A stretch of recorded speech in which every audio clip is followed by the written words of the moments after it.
done their best to keep the warehouse and shipping business running smoothly, and me and my serving girl, Lou, have been caring for my beloved grandson while she does so, as well as seeing to my poor husband's needs. I am plumb wore out, and I am missing the help and comfort of Kenneth's manly presence. I am distraught, sister, as you can well imagine. I wish that Kenneth had not had to take hisself off on the eve of Lester's death. Lester has no family but ours, and he loves Kenneth like the son we never had. It will be mighty sad if he goes to meet Jesus before Kenneth returns. I have asked our mother and father to come from Lone Elm to be with us, but they cannot come here for a while yet. I have also wrote to our brother George and sister Elizabeth, and I write to you as well, Alafair, asking that you join us here in Enid for a spell if you can. I expect you need not stray long from home.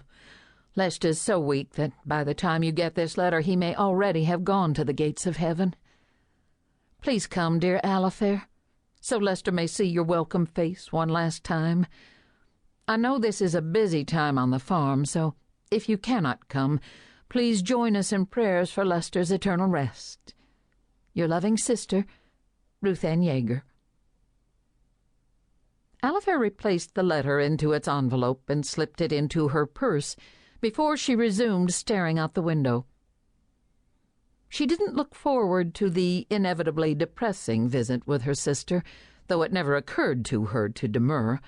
She knew from her own bitter experience that during a crisis nothing could shore up a person like having her family around her. Ruth Anne had been right about one thing, though. It was a bad time to leave the farm. Harvest was still going on, and school had started not long before, which robbed Alafair's husband, Shaw, of a large part of his workforce. 2 of Alafair and Shaw's 10 children were married with homes of their own, 2 had paying jobs in town, and 1 had just recently begun college.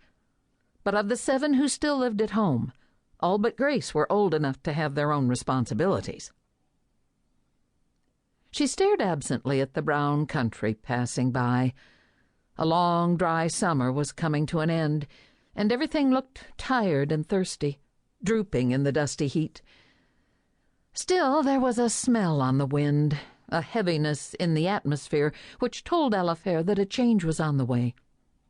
Her half-Cherokee mother-in-law was predicting a very cold winter. The squirrels were storing nuts in August, and the bark on the trees was particularly thick this year.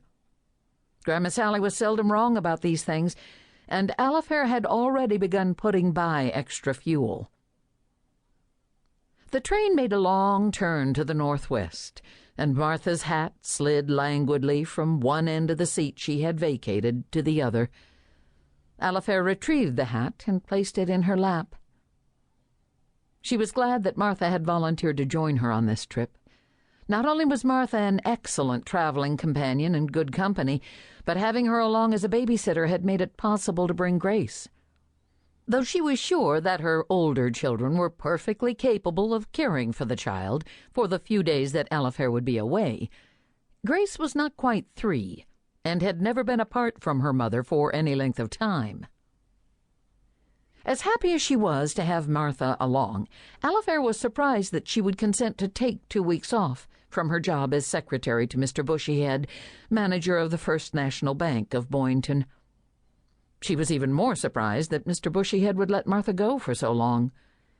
In the 3 years that Martha had worked at the bank, she had made herself indispensable. That fact did not surprise Alafair in the least. Martha was the most naturally efficient person she had ever known. Grace pounded down the aisle with Martha close on her heels and threw herself across her mother's lap full of news. "It's beautiful, Mama. Martha put paper all around the seat." She was frantically pulling imaginary paper off a roll, hand over hand, and padding an imaginary circle with it. Alafair was amused. Martha must have lined the seat 6 inches deep with paper, if Grace's pantomime bore any relation to reality. "And then, after I potted, Martha lifted me up so's I could pull this long chain. It made this big whoosh, and water come down, and a hole opened up, and we could see the ground. There was tracks going by like shup, shup, shup. I couldn't hardly..."